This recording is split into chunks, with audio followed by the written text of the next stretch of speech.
할렐루야. 자, 오늘부터는 이제 제사에 대해서, 제사, 종결에 대해서 차근차근 말씀을 깨달아 보도록 하겠습니다. 오늘 말씀 1절, 2절을 보면은 여호와께서 해막에서 모세를 부르시고 그에게 일러 가라사대 이스라엘 자손에게 고하여 이르라. 너희 중에 누구든지 여호와께 예물을 드리려거든 생축 중에서 소나 양으로 예물을 드릴지니라 그랬는데요. 여기 보면은 하나님께서 모세를 해막에서 부르시고 이스라엘 자손들에게 하나님 앞에 제사 예물을 드리는 법을 알려주셨습니다. 하나님께서 일방적으로 명령이 제사를 이렇게 드려라 하고 명령하신 것이 아니고, 여기 이제 말씀 2절에 보면은 이스라엘 자손 너희 중에 누구든지 여호와께 예물을 드리려거든 그랬지요.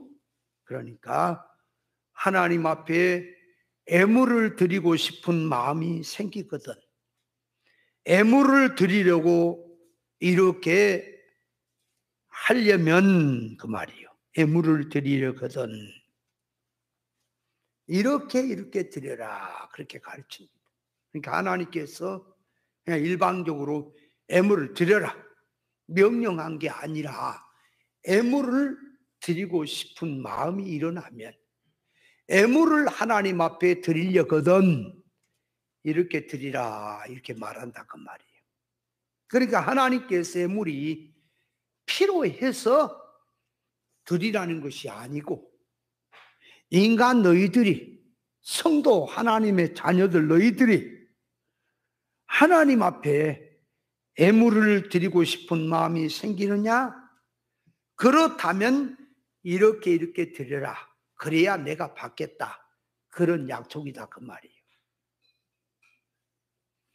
제사의 제물을 바치라고 하신 것은 하나님이 제물이 필요해서가 아니고, 이 제사란 매개체를 통해서 하나님과 이 인간 사이가 막혔던 것이 제사를 통해서 열리고 하나님을 만나게 되고 하나님으로부터 내려오는 신령한 복을 제사를 통해서 내려주겠다는 약속이다 그 말이에요. 그러니까 하나님 앞에 제사의 예물을 드리려고 하는 것은 그 말이에요.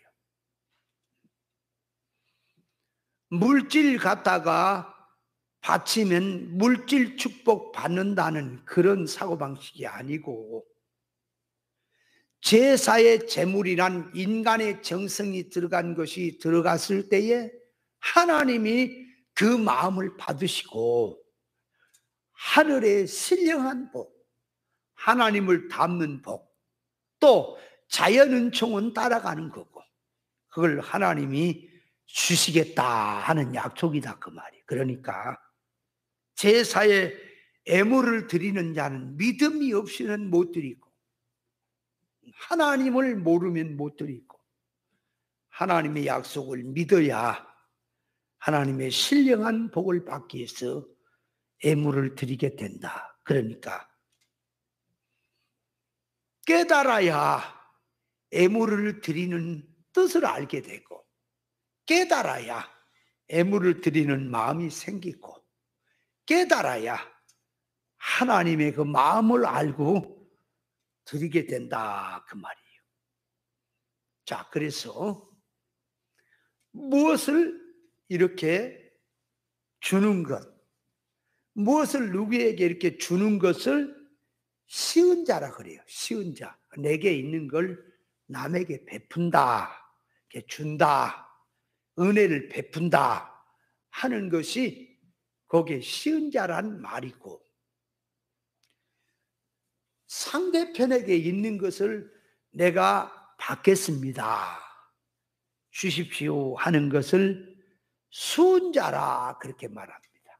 그러니까 시은성이라고 하는 것은 베푸는 것이고, 소은성은 받는 거예요. 받는 거다 그 말이에요.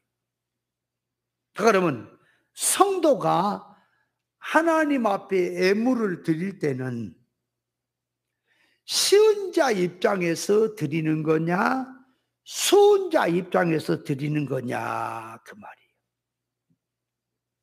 어떻게 보면 성경에서 하나님께서 나를 이렇게 섬기라, 이렇게 봉사를 해라, 이렇게 바쳐라, 이렇게 해라 하는 것을 가만히 들으면 하나님께서 뭐가 필요해서, 그러니까 예수님께서 제자들을 나를 따라오너라, 내가 사람 낚는 어부 되게 하겠다, 그 말 뜻을 모르면, 그 말의 뜻을 모르면, 아, 예수님께서 일손이 모자라니까 천국 복음 전하시는데 일손이 모자라니까 제자들 부르시는구나, 그렇게 이해가 돼요. 그렇게 되면은 누가 누구 일을 돕는 것이 되지요? 제자들이 예수님의 일을 돕는 것이 되는 거예요. 예수님이 일손이 모자란 걸 거들어 주는 것이 된다 그 말이에요. 그렇게 생각하면은 그거는 예수님을 몰라도 통 모르는 거예요. 하나님을 몰라 통 몰라. 하나님은 인간 도움 없어도 천지 만물을 하루아침에도 수천 수만 개를 지었다 없애서 할 수 있는 능력을 가지신 분이 맞습니까? 그런 하나님이 무슨 일손이 모자라서 뭔 못해가지고 사람들에게 그 일도 변변히 못하는 그런 멍청한 인간들의 손을 빌려서 당신의 일을 하겠다는 겁니까? 그런 하나님이라면 믿지를 말아야 돼요. 그런 무능한 하나님이라. 하나님은 인간의 도움 없이도 하나님이 당신의 일을 언제 천지 만물을 지으실 때 인간 도움 가지고 지었습니까? 누가 거기서 협조했습니까? 하나님이 말씀 한마디로 천지 만물을 지으신 거예요. 그런 능력의 하나님이 어째서 일도 못하고 밀어나고 뭐 일 시켜도 멍청해갖고 뜻도 모르는 그런 사람을 불러서 당신의 일 좀 도와달라고 하겠냐 그 말이에요. 만약에 진짜 일손이 모자라서 일이 필요하다고 한다면 똑똑한 사람, 잘난 사람 부를 거 아닙니까? 무슨 고기 잡다가 불황무시간 자들, 또 가진 것도 없이 못난 거, 이런 고기 잡는 어부들이나 이런 사람들, 잘나지도 못한 사람을 왜 불러요? 서기관이 왔을 때 서기관은 그냥 보내버리잖아요. 똑똑한 사람은 다 보내. 왜 그럴까? 그러니까 그렇게 하시는 것은 첫째가 우리에게 은혜를 주시려고, 제자들에게 은혜를 베푸시려고 하는 거다 그 말이에요. 그래서 고린도전서 1장에 보면은 세상에 변사가 어디 있으며 제자가 어디 있느냐, 하나님은 미련한 것들을 통해서 지혜로운 자를 물리치십니다. 하나님의 일은 어린아이 같은 자를 통해서 당신의 역사를 나타낸다 그랬지요. 그러니까 하나님이 잘나지 못한 인생을 부르신 것은 일손이 모자라서 도와라고 하는 게 아니라, 너 내 앞에 와서 내가 시킨 일 좀 해서 너 은혜 받아라, 너 복받은 사람 되라. 그래서 예수님의 말씀을, 그 예수님을 따르면 대사도가 되는 거예요. 고기 잡는 어부가 사람 낚는 어부로 대사도가 되는 축복이다. 그래서 축복을 주시기 위해서 부르시는 거예요. 일시키시는 거예요. 그리고 일 시키신 것은 두 번째가 왜 부르냐 그러니까 하나님의 크신 역사를 똑똑하고 잘난 자를 불러서 한다면 인간의 어떤 그 지혜라든지 능력이 가미가 돼서 하나님의 일을 도왔다고 하니까 하나님은 연약하고 무능한 자를 불러서 이 일을 시키신 것은 모든 일은 전적으로 하나님이 하신다고 하는 것을 보여주려고 하는 뜻이 들어있는 거예요. 자, 그러므로 하나님 앞에 성도는 쉬운 자의 자세로 서야 됩니까? 수은 자의 자세로 서야 됩니까? 수은 자, 쉬운 자란 말 잊어버렸어요. 쉬운 자는 은혜를 베푸는 자, 수은 자는 주신 은혜를 받는 자, 그 말이죠. 그러니까 성도는 수은 자의 자세로 하나님 앞에 서야 하는 거예요. 아무리 하나님이 하신 큰 일에 내가 동참 협조를 해서 큰 일을 행했다 할지라도 거기에 하나님의 일을 도운 게 아니라 하나님이 하시는 일에 동참 협조함으로 내가 은혜를 받은 거다. 그러니까 이 수은자란 은혜 받은 사람으로서 바른 신앙 정신이 수은자성으로 들어간다면 이 죄인이 하나님으로부터 은혜를 받았고 받은 은혜가 감사해서 이 죄인이 또 감히 하나님이 하신 사업에 수종 들고 봉사하고 동참 협조할 수 있도록 은혜를 주시니 감사하고 또 더 은혜를 더 주시기 위해서 성장시키기 위해서 이런 기회를 주십니까? 그러니 은혜 받은 이 마음 자세로 하나님을 섬기고 나가는 것이 수은자성이다 그 말이. 그 마음으로 드려야 되는 거예요. 저 사람은 잘못한 게 더 많은데 왜 저 사람에게 벌을 안 주고 나에게만 벌을 주십니까 하는 것은 자기를 쳐다본 것이 아니고 남을 쳐다본 것이고 그렇게 말하는 속에는 하나님에 대한 원망성, 원망 불평이 들어있는 그 정신입니다. 나 같은 죄인이 감히 무능하고 부족하고 아무리 봐도 내놓을 만한 것이 없는데 이런 일을 시키십니까? 이렇게 하는 마음과 못하겠다는 의미와는 다른 거지요. 그러니까 그도 내가 아니면 누가 하랴. 하나님 앞에 그는 교만한 거예요. 이래놓고. 그러니까 가만히 보면은 사명자들이라는 자들을 신앙을 겉으로 보면 굉장해요. 뭐냐? 사명자는요. 자기 재산도 안 아껴요. 하나님 앞에 바쳐요. 또 자기 목숨까지도 바칩니다. 인색한 게 아니에요. 다 바쳐. 그렇게 보는 걸 보면 굉장한 신앙이고 순교적 신앙 같이 보이죠. 근데 그 신앙 그렇게 하는 지식의 속성을 가서 들여다보면 뭐가 돼 있는 거 하니까 하나님의 일을 내가 돕는다는 것이 들어있는 거예요. 내가 아니면 누가 하랴. 그걸 그렇게 들어가는 거 하나님을 모르고 하는 짓이다 그 말이에요.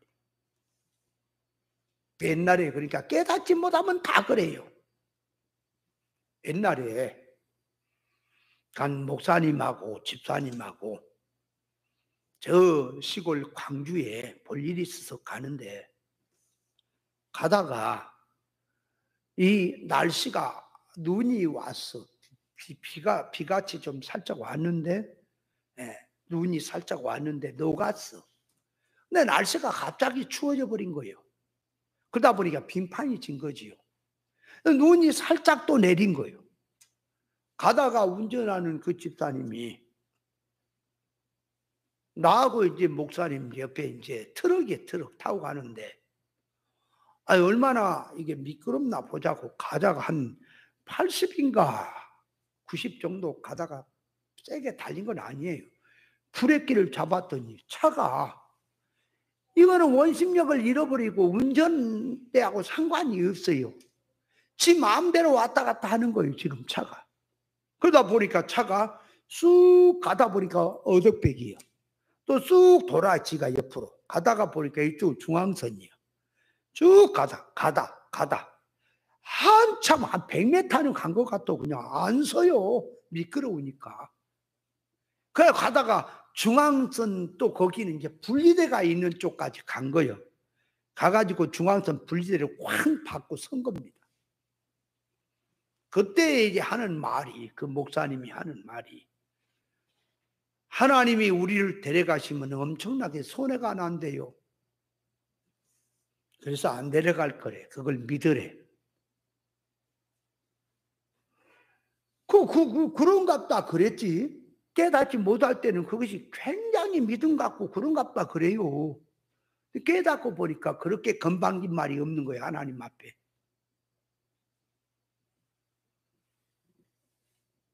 욥이 그렇게 하나님 말합니다. 내가 영입니까 바다입니까? 그러니까 그런 존재도 못 되는 나. 어째서 아침마다 침상길 동안도 분분초초를 나를 권징하시고 나를 간섭하십니까? 내가 도대체 무엇입니까? 이렇게 하는 말은 욥이, 그 말이 욥이 귀찮아서 하는 말이 아니라 하나님의 사랑을 지금 표현하는 얘기예요. 나 같은 자가 뭐라고? 내가 하나의 저 들에 산골짜기는 백합화처럼 키웠다가 져버려도, 짐승 발자국에 밟혀버려서 없어져 버려도 누구 하나 거들떠 볼 수도 없는 정원에 심겨진 백합화 같으면은 사람들이 꽃이라도 봐주겠지만 저 골짜기에 들어있는 꽃이라면 누가 보겠냐 그 말이에요. 이따가 사라져버려도 내가 왔다 가는 존재도 모를 나인데, 나같이 부족한 이런 존재를 그렇게 우주 만물을 지신 크신 하나님이 왜 나 같은 존재를 이렇게 간섭하십니까? 도대체 뭐 때문에 그렇습니까? 하나님께서 묻는다면, 하나님께서 내가 너의 아버지다. 너는 내 자녀다. 내가 너를 창조한 목적이 있다. 그래서 내 뜻을 너에게서 이루려고 이렇게 간섭하시는 것이다 라고 나오는 거예요. 욥이 그것을 아직 하나님 앞에 구원을 모르니까 도대체 하나님의 사랑이 나를 간섭하시는 것까지는 알겠는데 왜 그러냐 이 말. 그런 것처럼 자기란 자기의 존재는 아무것도 아닌 것입니다. 세상에 왔다 가는 인생들, 하나의 버릇처럼 짐승처럼 고목나무처럼 왔다가 넘어져가는 인생들 수도 없이 많습니다. 전쟁 역사에 보면은, 특별히 중국 전쟁 역사에 보면 뭐 100만 대군, 그렇다고 보면 몇십만, 그런 병사들이 그 전쟁 맞이로 수도 없이 많은 사람이 죽어가는데 그 인생들 젊은 생명이 왔다 갔는데 그 왔다 갔다고 하는 흔적도 없는 존재도 얼마나 많다 이 말이 세상에. 그런 세상에 우리를 이 시대에 보냈어. 코로나 때문에 좀 콜록콜록 하기는 하지만은 이런 시대에 보내서 진리를 알게 하시고 시대를 평정할 수 있는, 하나님의 뜻을 이루어갈 수 있는 이런 기회를 주시니 얼마나 감사합니까? 맞습니까? 나 같은 사람 돌멩이로 만들 수, 벌레로 만들 수 있어요, 하나님이. 그것도 아니고 사람으로 만드시고, 또 사람으로 만들어도 벌레처럼 진리 모르고 깨달음 없이 세상에 왔다 간 사람들이 얼마나 많은데, 예수 믿어도 진리를 모르고 헛것에 고생하고 평생을 헛짓하고 하나님 앞에 심판받을 짓을 하는 자들이 수도 없이 많은 이 시대에 내가 뭐라고, 나 같은 자가 뭐라고, 어찌하여 진리를 알게 하시고, 참 세상에서 보면은 뗄라먹고 농사꾼 별 볼 일 없는 나 같은 자에게도 하나님이 당신의 종으로 세우시고 이 진리를 주시고 진리 생명길을 가게 하시는 걸 생각할 때마다 이게 무슨 은혜입니까, 하나님? 그런데요, 생각이 짧아지면요, 자기가 뭘 하나님 앞에 뭘 대단한 것 하지도 않고 별것도 아니면서 엄청나게 하나님 앞에 무슨 일이나 한 것처럼 생색내고 사는 사람이 한둘이 아니에요. 은혜를 몰라서 그렇습니다. 우리는 하나님이 주신 은혜를 받고 사는 사람들입니다.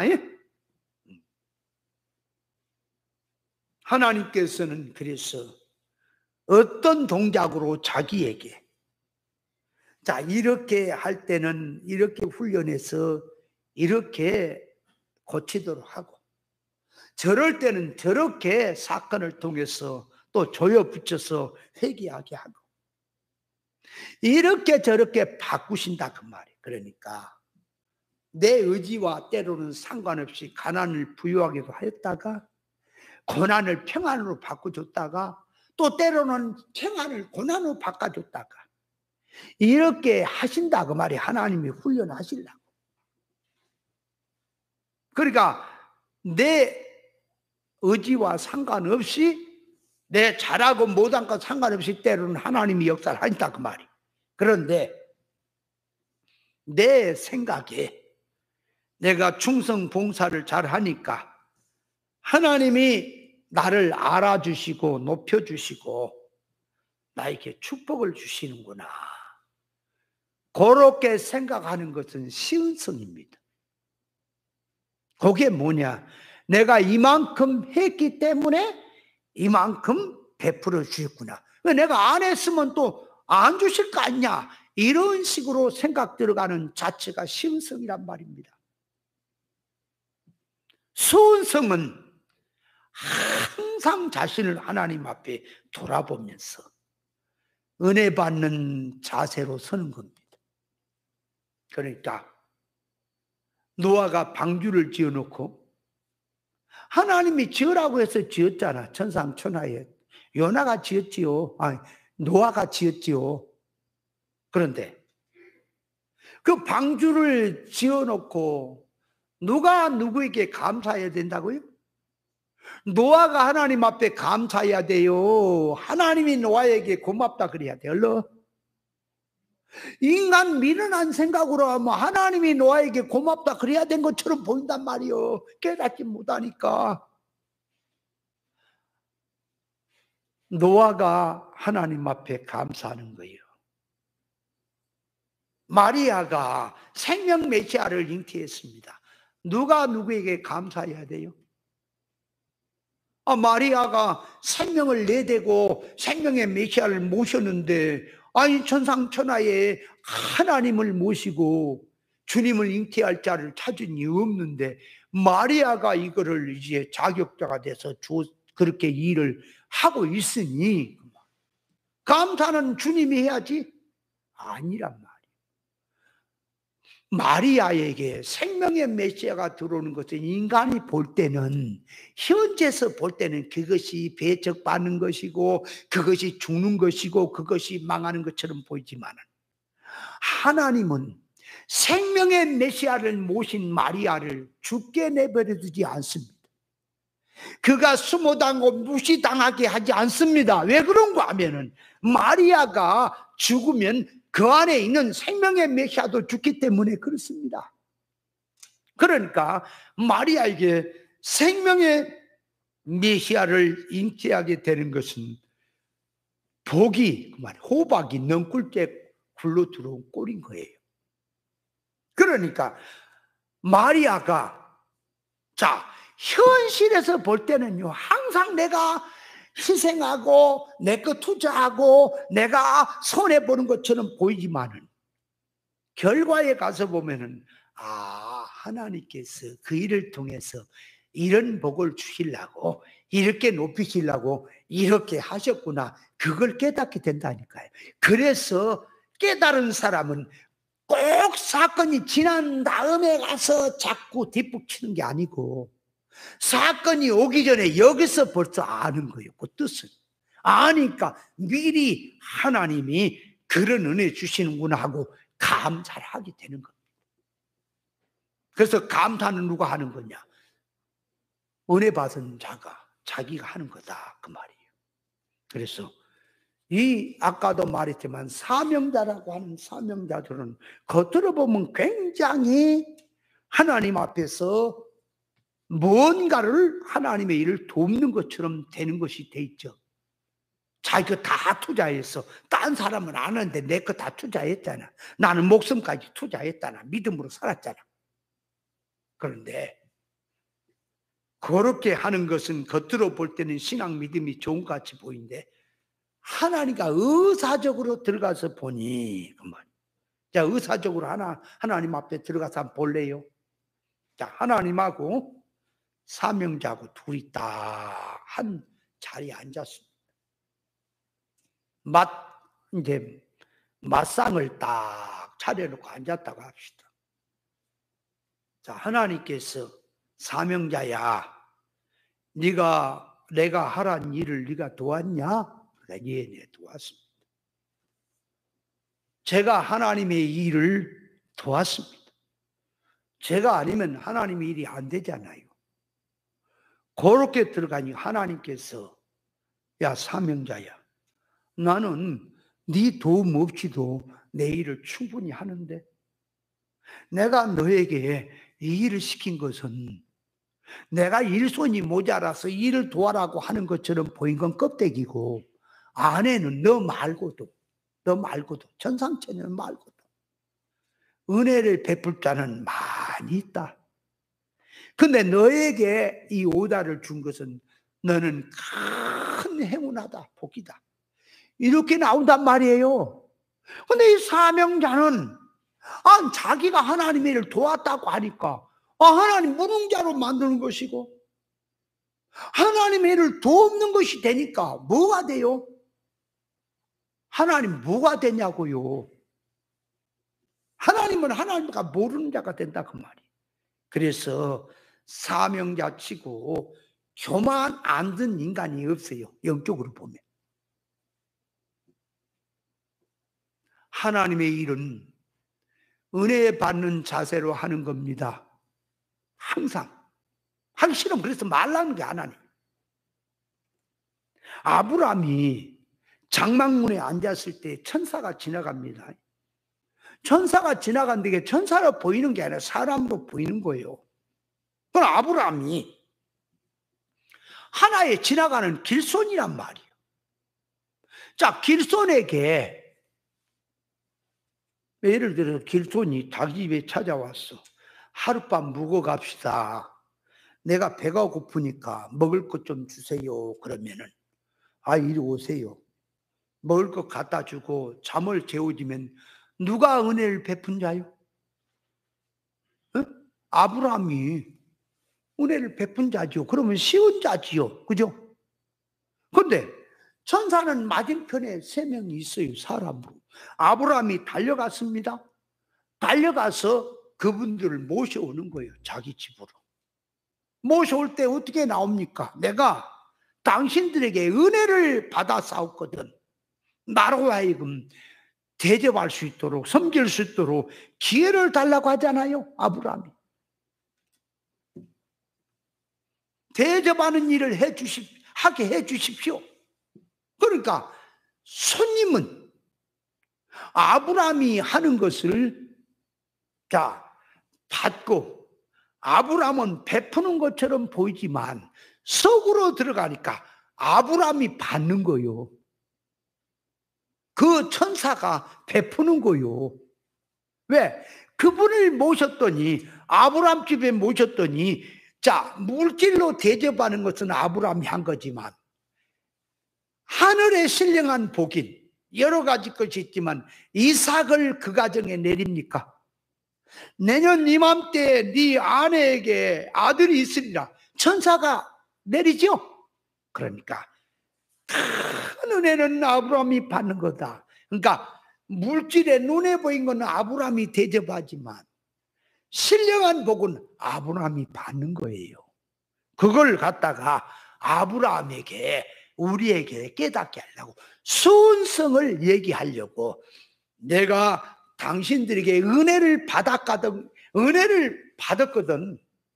나로 하여금 대접할 수 있도록 기회를 주십시오 하고 나오는 거예요. 성도는 하나님 앞에 신앙생활 하는데 모든 것이 그렇습니다. 쉬운 자로서 베푼 자로 하려면 하지 마라. 하나님 특별히 진리는 그렇습니다. 하지 마라. 억지로도 하지 마라. 감사한 마음으로 은혜 받는 자로서 하나님이 주신 은혜에 감사합니다. 또 이런 일을 시키신 것은 큰 은혜를 주시려고 하신 것이니 내가 감사합니다. 다른 사람도 많이 있는데 나에게 이런 기회를 주시니 감사합니다. 이 기회를 내가 놓칠 수가 없습니다. 이렇게 들어가는 것이 수훈자의 자세라는 것을 깨달아야 합니다. 근데 겉으로만 보고 속을 모르니까 하나님께서 무엇을 바치라고 하실 때 우리 인간 입장에서는 하나님이 우리의 것을 꼭 빼앗아 가는 것처럼 보이지. 꼭 빼앗아 가고 나는 손해를 보고 내가 투자한 걸로 보이지. 근데 영적으로 결과론적으로 가서 보면 하나님의 은혜와 축복은 내가 받는다는 사실을 깨달으시기 바랍니다. 너가 방주 짓는데 생각해 보세요. 방주를 어떤 사람들은 120년 지었다는데 그게 성경을 역사를 모르는 소리고요. 방주 짓는데 100년도 안 걸렸어요. 그런데 몇십 년은 걸렸어. 방주 지을 때에 노아는 방주 짓는 게 본업이고요. 자기 생활 농사 짓고 생활하는 건 부업이에요. 무슨 노아가 관광을 다니겠습니까? 뭘 하겠습니까? 눈코 쓸 새가 없어. 다른 사람은 먹을 걸 준비해놓고 여유가 있으면 놀러 다니고 관광하고 세상 즐기지만 노아는 그러지를 못해. 오직 방주 짓는 일이죠. 노아의 자부들 역시 그렇죠. 아들들도. 그런데 한번 보세요. 방주가 이제 다 완성되고 홍수가 내렸습니다. 세상 사람 싹 다 죽어버렸습니다. 노아의 8 식구 외에는. 그러면 쉽게 볼까요? 명동까지 갈 것 없어. 여기 안양만 나가도 금은방 많지요. 금은방 많아요? 좋은 집도 많지요. 여러분, 홍수가 나서 물이 들었어도 좋은 집이 잘 지어진 집은 그대로 물속에 잠겼더라도 물이 빠지면 그대로 있어요. 깨끗이 닦고 리모델링 하면 새 집이요. 집 좋은 거. 거기 단지가 한 상에만 가도 천지 빼깔이야. 목걸이 뭐. 다이아고 뭐고 전부 다 금은 보석이 세상에 있는 건 다 노아 것이라고요. 맞습니까? 노아의 가정권 맞아요? 노아가 이제 상점 가서 탁 여니까 다이아 진주 금은 보석이 잔뜩 있으니까 며느리들에게, 야 며느리들아, 방주 짓느냐고 지금까지 아무 그냥 저기도 못 해봤지. 이리 와라. 있는 대로 막 그냥 목걸이, 귀걸이, 막 팔찌, 막 손가락마다 다 끼워라. 세상 것이 전부 노아의 것이 됐죠. 맞습니까? 세상 눈에 보인 것도 그렇게 들어갈 결과가. 하나님의 말씀에 바로만 들어간다면 큰 은혜는 자기의 것이라는 것을 깨달으시기 바랍니다. 그래, 할아버지가 손주나 손녀에게 그 사탕 있잖아요. 막대기로 들어있는, 코도 묻고 막 묻어있는 거, 그거 먹고 싶었어요? 근데 이 뒤에다가 좋은 걸 감춰갖고 와서 한단 말이야. 그러니까 그놈을 이제 한 입 딱 그냥 할아버지 다 드시하고 코 묻은 거 주면은 그거 먹겠어요. 그런데도 어린 아이 마음이 참 그렇잖아요. 그러니까 그걸 통해서 좋은 거 주려고 하는 거지. 근데 어린애, 그 욕심 많은 어린애 입장에서는 가만히 보면 이놈의 영감탱이가 내 거 뺏어 먹으려고 한다, 그렇게 생각 안 들어요, 할아버지가? 그러니까 하나님이 그렇게 하신 것은 주고 싶었어. 당신의 것을 주고 싶었어. 네가 이렇게 해라, 저렇게 해라, 이렇게 봉사해라, 저렇게 해라, 이 일을 시키시는 거예요. 그러니까 이 일을 하면서 일한 자가 은혜를 받은 자예요. 은혜를 받은 자는 감사합니다. 감사가 나오는 거예요. 그러니까 은혜를 받았으면 감사가 나와요. 은혜를 받지 못했다고 하니까 감사가 없는 거지요. 그래서 감사한 거면 감사한 일이 생기면 감사를 하지만, 감사가 마음에 일어나지 않으면 감사를 안 해도 되죠. 그런데 11조는 하나님의 것이라고 했으니 이건 떼먹으면 철칙이죠. 감사할 줄 아는 자에게 하나님은, 그러니까 이게 세상 속화된 신앙들이 뭐가 문제냐면은, 물질을 하나님 앞에 바치면 물질 축복 받는다, 물질의 것을 가지고 감사하면 물질의 것으로 축복을 한다, 이게 육적으로 물질 개념으로 해서 문제지. 그 사람들도요, 다 자기들이 살아보고 체험한 속에서 나오는 일이기 때문에 그것이 실감이 나기 때문에 그 말에 순종들을 하는 거지요. 그러나 진리는, 자, 하나님 앞에 보세요. 물질의 것, 썩어지고 사라질 것, 임시적인 것, 작은 것을 하나님 앞에 이렇게 정성을 다해서 내놓느냐? 그렇다면 하나님은 신령하고 크고 영원한 것을 너에게 안겨주겠다는 약속이다, 그 말이에요. 그래서 감사한 자에게 신령한 복이 내려가는 거예요. 이게 복에 대해서, 그러니까 하나님 앞에는 공짜가 없는 것이에요. 그 자체를 우리는 깨달아야 합니다. 그래서 가만히 생각해 보세요. 세상에 자기를 한번 돌아보면은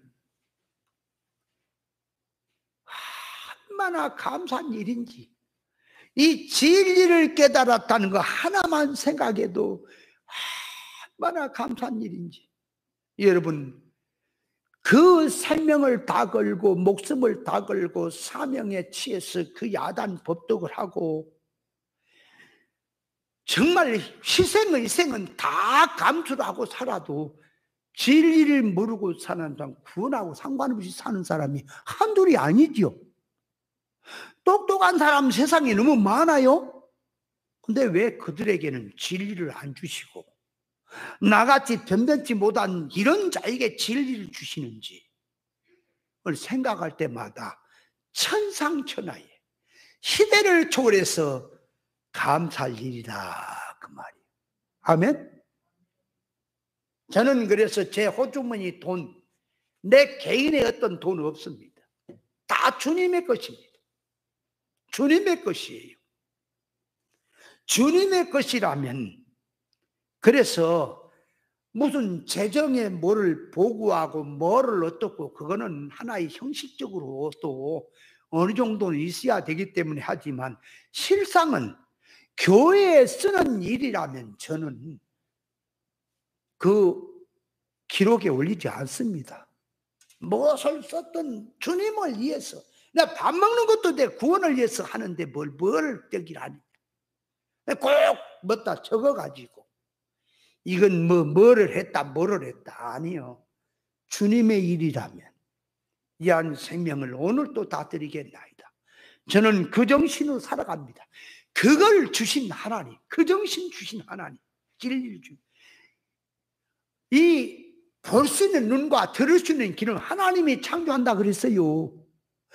이 감사할 수 있는 마음도요, 감사할 수 있는 마음도 하나님이 창조하시는 거요. 그거 주셔야 돼요, 정신을.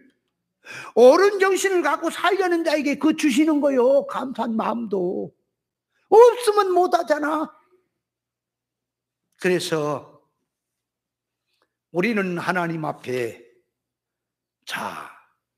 섬기는데, 제사를 드리는데 하나님이 너희들이 내게 바치려고 하거든, 뭐를 드리려고 하거든. 그러니까 하나님이 일방적으로 이렇게 해라, 이렇게 하면 이렇게 하겠다, 그게 아니라 네가 하고 싶은 마음이 일어나거든.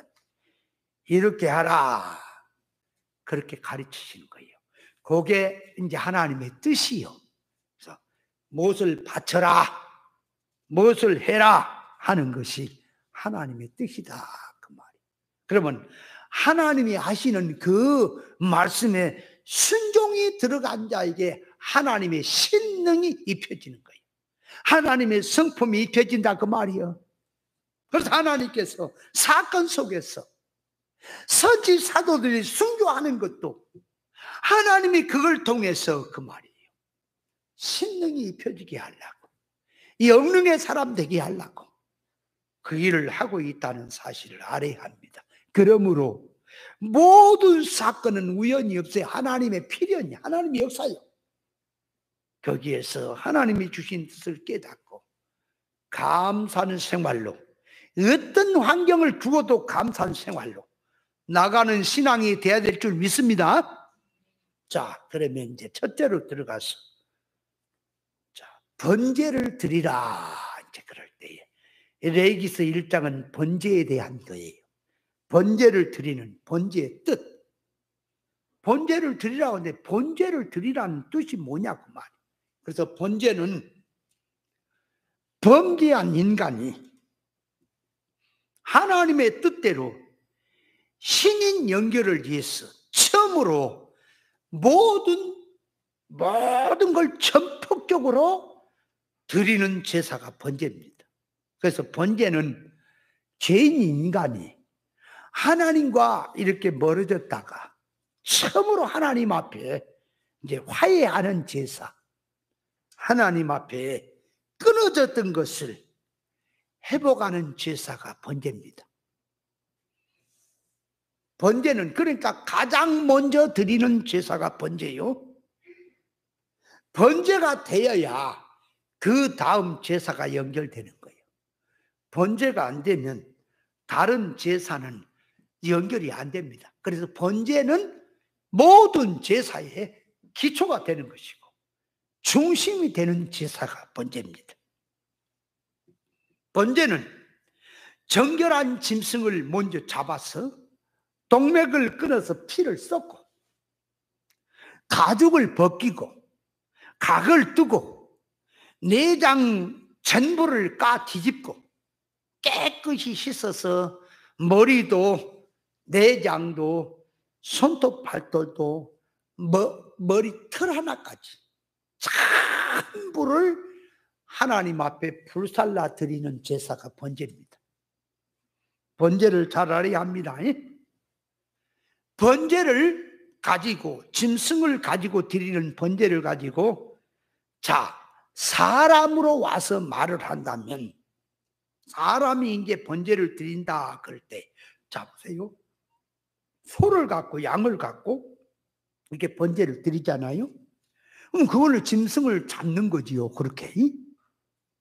근데 이걸 사람으로 놓고 사람 번제라 그런다 말이에요. 사람 인신 번제를 드리려고 한다면 사람도 전부 죽이고 잡고 몽땅, 그 말이에요. 몽땅 하나님 앞에 자기의 머리털 하나, 눈동자 하나, 손톱 발톱 하나, 자기의 모든 동작 하나를 하나님 앞에 전부 파천 불살라 드리는 제사가 번제란 말이에요. 신번제란 말이에요. 번제가 뭐라고요? 전부를 드리는 거다. 하나님 앞에 다 불태워서 드리는 거다.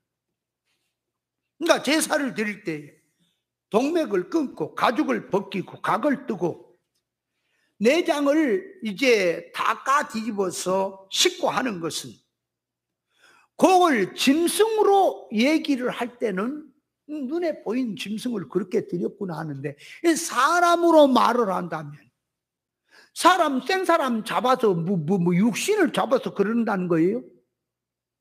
하나님이 지금 영이요, 신령한 분이 받으신 게 물질 받아요?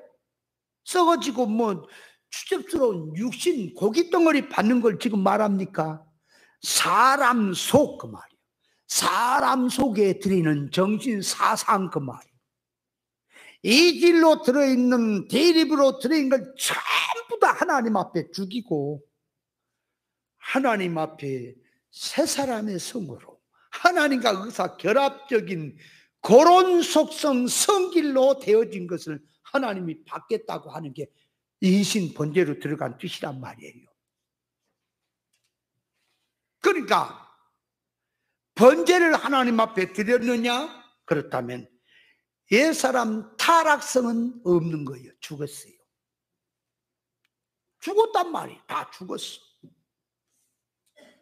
그러니까 죽은 자는요, 보세요. 죽은 사람 한번 보세요. 죽은 시체는 배가 고프다고 일어나 밥을 먹으려고 그러나 그냥 가만히 둘어놓아가지고 죽은 자는 하는 일이 썩는 일이에요. 썩는 일. 갈수록 부패되고 썩는 일. 그 냄새나 풍기고 산 사람 병이나 옮기고 힘들게 하는 일밖에 못하잖아. 죽은 자는 죽은 일밖에 못하지요. 산 사람이야 산 일을 하지요.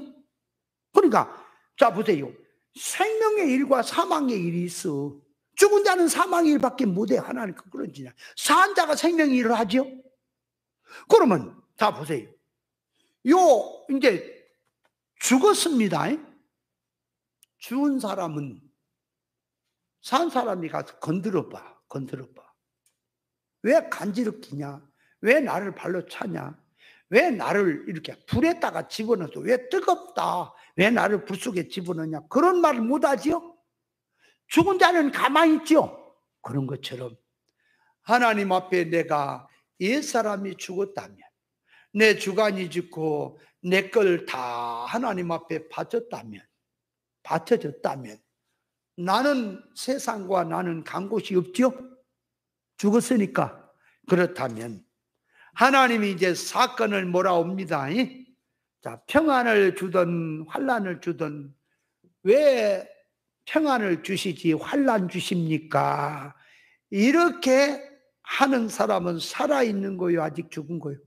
죽은 사람이요, 살아있는 거요? 살아있는 거지. 지금 안 죽은 거지. 죽은 자는 말이 없어요. 하나님 앞에 내가 다 죽일 걸 주겠다면 어떤 사건을 주더라도 감사하는 거지. 원망불평하지 않습니다.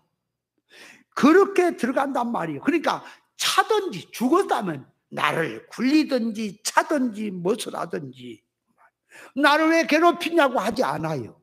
그래서 내가 그 얘기했나? 서울의 어느 교회는 집사님들을 이제 연말이면 이제 가서 설이 집사할 때 집사 세우잖아요. 거기는 거기가 다 설이 집사래. 교인도 5,000명도 넘어. 근데 저 시골 쪽에 어디 수양가를 만들어 거기 아마 그런 장소가 있나 봐. 그래가지고 잔디밭이 잔디를 이렇게 돼가지고 저 밑에가 이렇게 뚝 굴러가면은 물이 때 물 깨궁창에. 그래서 집사람들을 거기다 다 목사님 발로 다 밀어푼대. 일단 가서 밀어버리면 떼굴떼굴 굴러가고 저 밑에 껴랑 물창에 확 쳐박혀가지고 일어나서 할렐루야 감사합니다 한 사람은 집사 합격. 왜 목사님 나를 밀었으니까 불합격 그런데요.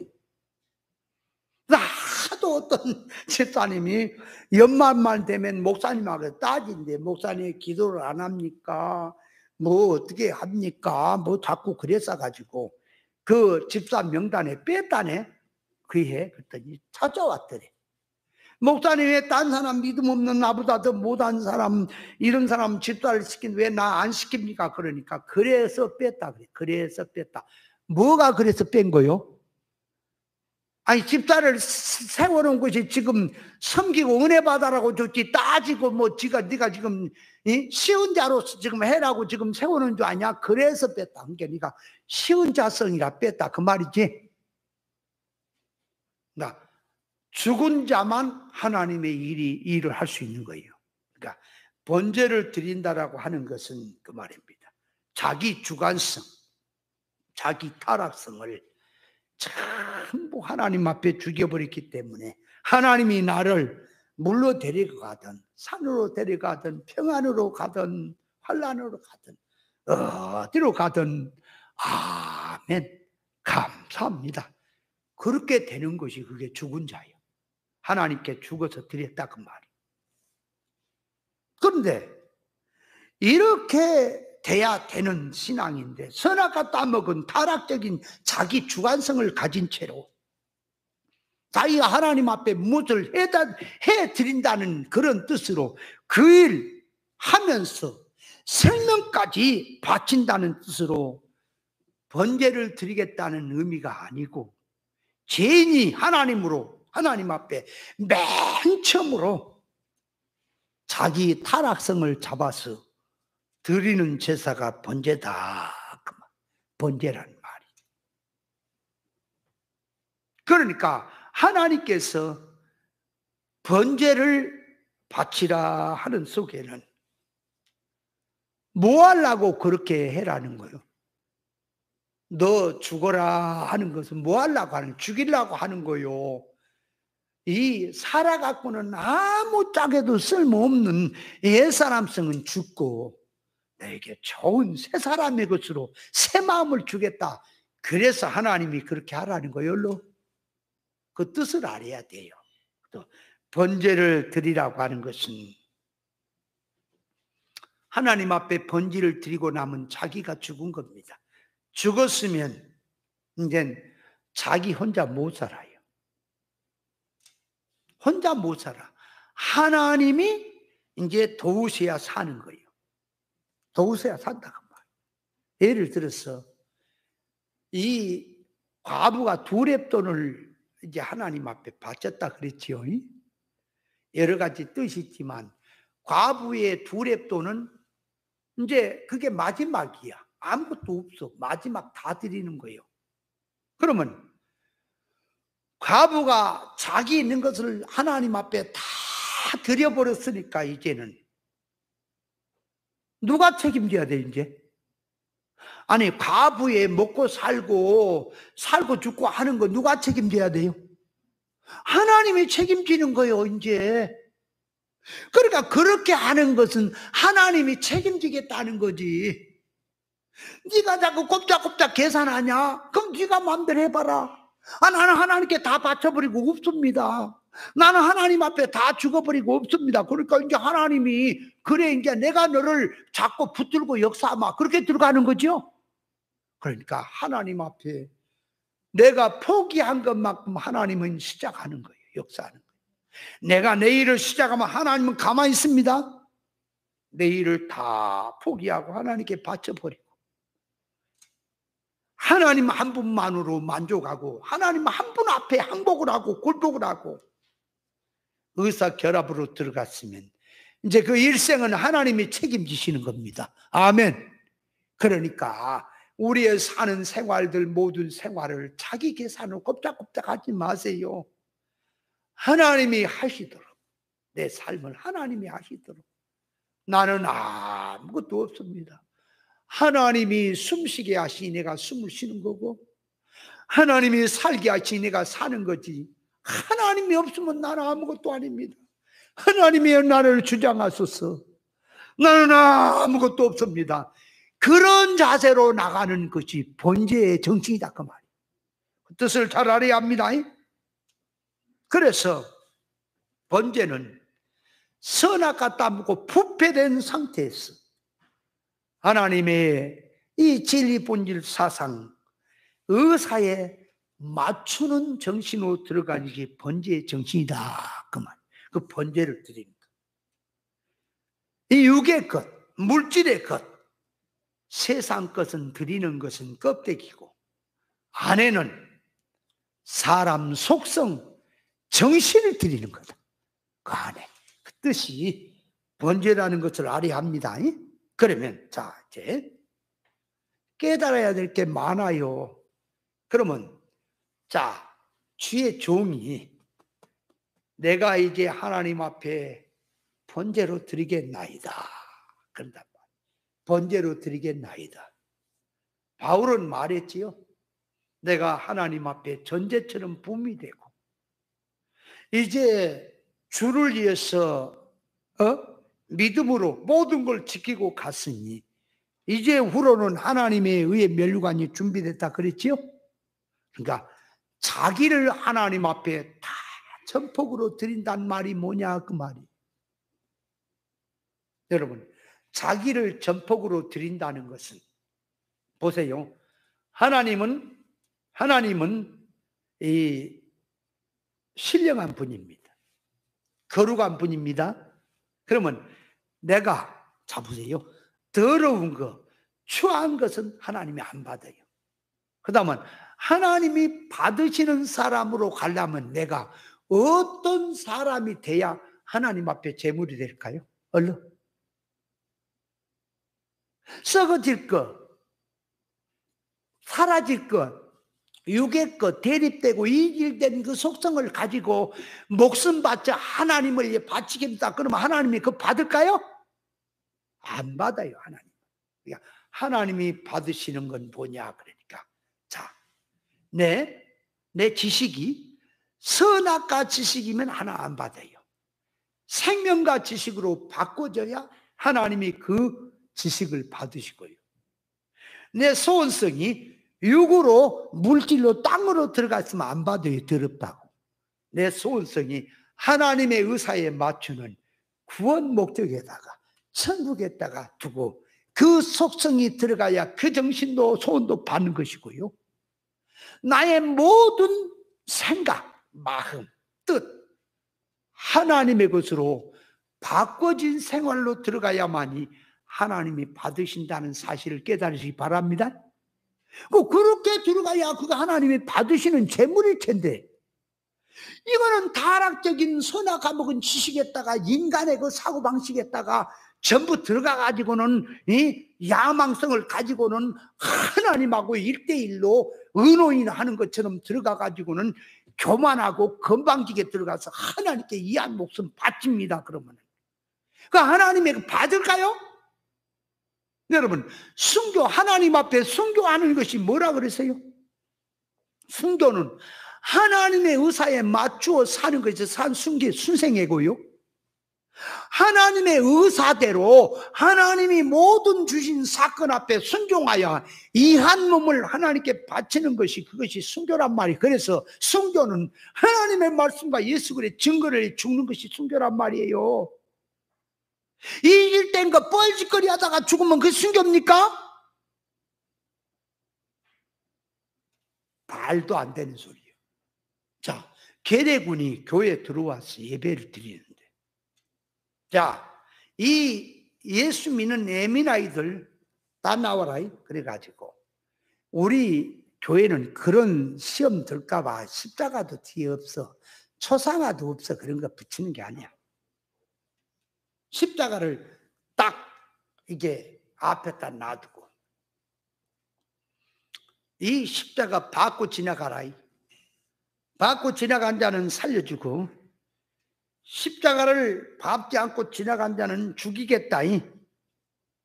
그렇게 하면은 대부분 깨닫지 못한 자는 십자가를 밟고 지나가는 신앙 배신자로 알고 십자가를 안 받고 지나간 자는 신앙 믿음을 지킨 자로 알고 그래서 십자가 받고 가지 않아가지고 죽었습니다. 총에 맞아서. 순교입니까?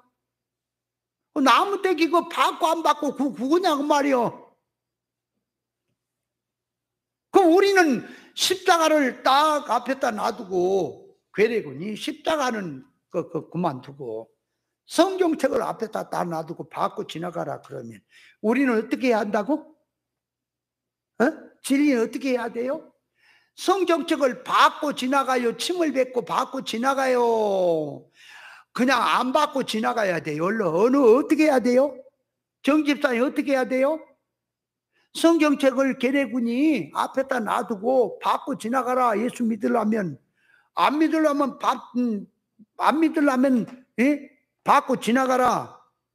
믿으려면 그냥 밟지 말고 지나가라. 그러면 어떻게 해야 되냐고. 우리는 그 사람들이 말하는 그 말에 놀아나는 게 아니에요. 그들 말에 우리가 놀아나는 게 아니라 성경책을 왜 받기는 또 밟아요. 주워서. 먼지가 묻었으면 이렇게 성경책을 팍 털어서 계례군 그 장교 대장에게 동무 이 성경책 받으라야. 이 성경책 읽어라. 이 성경 안에는 생명에 관한 영생의 말씀이 있어. 당신의 영원한 생명을 살리는 이 천국 복음이니 이 에미나의 동무야. 나한테만 그러지 말고 이 성경 읽고 예수 믿어라. 예수 믿고 천국 가고 예수 믿어 하나님 앞 복 받는 사람 되라. 이렇게 전해야지. 그런데 그걸 넣고 계례군 장교가 나를 죽였습니다. 내가 그렇게 하다가 죽었으면 순교가 됩니까? 뭐가 되는지도 통 모르겠어. 뭔 말인지도 모르겠다는 손 한번 들어봐. 그게 순교라니까요. 하나님의 말씀과 예수 그리스도의 복음 증거 때문에 죽는 게 순교라고요. 그게 증거하는 거 아닙니까? 뭘 밟아요? 뭘 밟아? 받기는 뭘 밟아? 안 밟으면 신앙입니까? 성경책을 안 받고 가다가 총에 맞아 죽어서 순교입니까? 그 성경책 그거 받고 안 받고 지금 그거 얘기요? 성경 안에 들어있는 말씀을 얘기해야지. 말씀의 이치를 밟아버리면 안 되지. 그러니까 순교로 드려진다라고 하는 것은 그 타락적인 걸 가지고 주를 위해서 뭐 자살 폭탄 테러단들처럼 주를 위해 죽어야 순교가 아니고 하나님의 의사에 맞추어 사는 것이 순생이에요. 하나님의 말씀대로 순종하고 사는 그 자체가, 그러다가 자연 목숨 소신해서 말씀을 위해 죽는 것이 순교라는 사실, 그걸 하나님이 받으시는 거요. 순교 번제의 제물로. 아멘. 뜻을 알아야 돼요. 그러면 자녀를 하나님 앞에 바친다라고 하지요. 자녀를 하나님 앞에 바치는 건 뭐예요? 자녀를 하나님 앞에 바친다라고 하는 것은 그 말이에요. 오늘날 교회들도 가만 보면은 자녀를 하나님께 바친다 그러면 주의 종 시키는 것을 바친 걸로 얘기를 하네. 아이고, 집사님은 자녀를 하나님 앞에 바쳤다. 어떤 그 목사는 그러더라. 다리 하나는 6.25 때 나라를 위해서 하나는 바쳤고, 하나 남은 다리는 하나님을 바친다고 저기 하늘산에 있는 어떤 사람 그러더라. 바치 같은 소리 오고 있네. 그것이 하나님 받으실 하나님이 자녀를 받으셨다. 하나님께 바쳤다는, 주의 종 시키는 것을 바쳤다라고 생각하네. 그 오산이요. 주의 종 시켰는데 세상 운동이나 뻥뻥 했었고 타락 운동이나 뻥뻥 안 돼. 그게 뭐 하나님께 바치는 거예요. 하나님께 자녀를 바친다는 말은 자녀를 교육할 때부터 하나님의 의사에 맞는 교육으로 가르치는 거예요. 하나님의 뜻대로 살도록 그를 키우는 겁니다. 그러니까 그 자녀가 어디를 가도 뭔 일을 해도, 자, 그가 예를 들어서 무슨 일을 해도 그 자녀가 하는 일을 하나님 받으실까요? 왜? 옳은 진리에 의해서 배운 말씀을 가지고 하나님 앞에 드려지기 때문에 하나님이 그걸 받으시는 재물이에요. 아브라함이 이삭을 키울 때 이스마엘을 키운 게 실패했단 말이에요. 인간으로, 육으로 키웠기 때문에. 이제는 이삭은 믿음으로 키웁니다. 그래서 이삭에게 가르침이 뭐예요?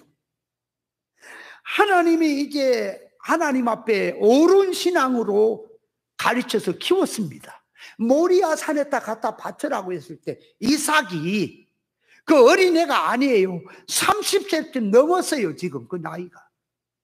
그 청년이에요. 청년. 아브라함은 100세, 130세가 지금 넘은 노인이에요. 근데 이삭을 결박해서 모리아 산에다 바칠 때에 이삭아 눈 감아라 기도하자 해놓고 지친 감아서 그런 겁니까? 아니에요. 둘이 육박전을 하게 되면요, 아브라함이 묶이는 거예요. 이삭한테. 근데 이삭은 묶는 걸 알고 묶였을까요?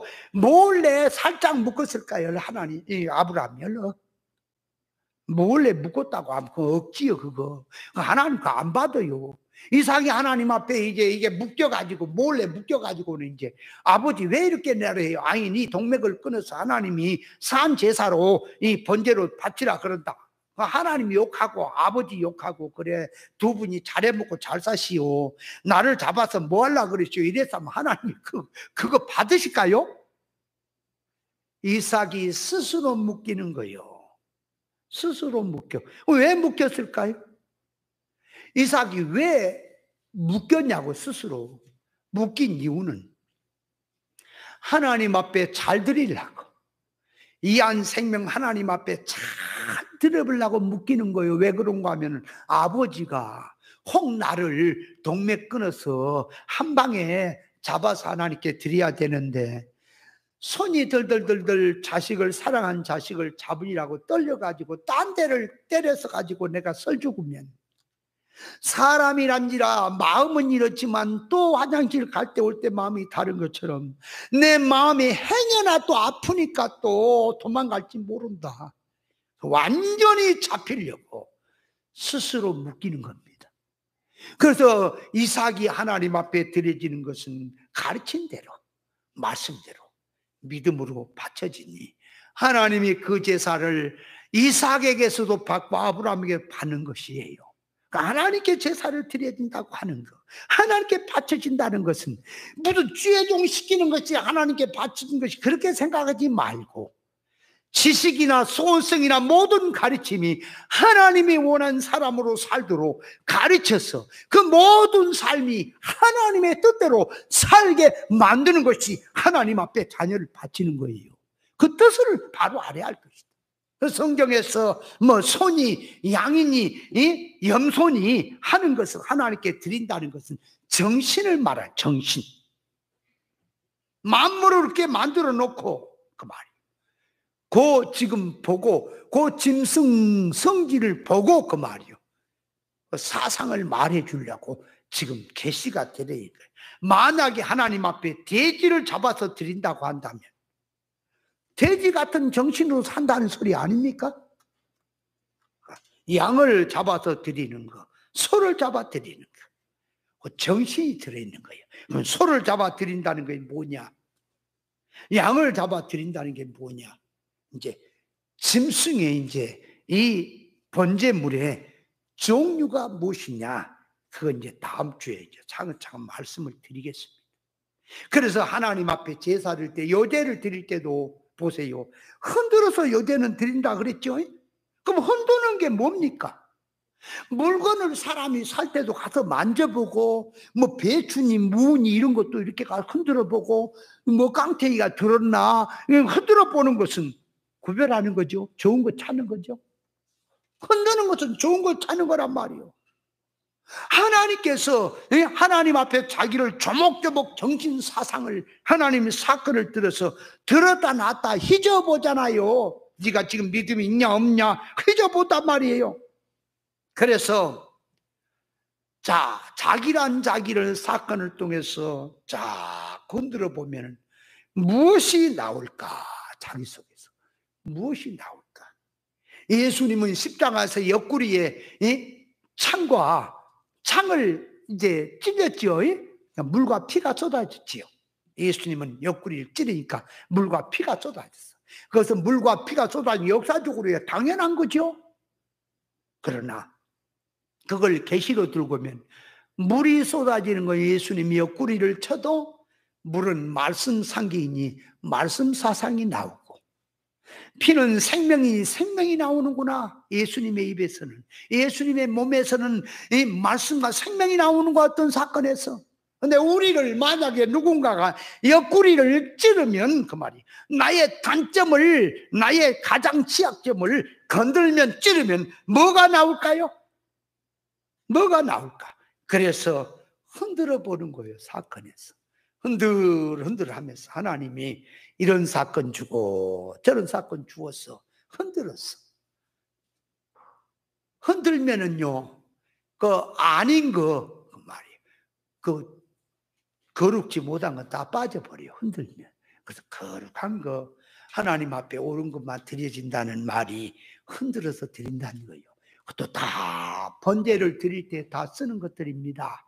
그래서 번제는 하나님이 거룩한 제물만 받는다. 번제라고 하는 것은 전체를 하나님께 드리는 거다. 드리는 삶을 우리가 깨달아야 합니다.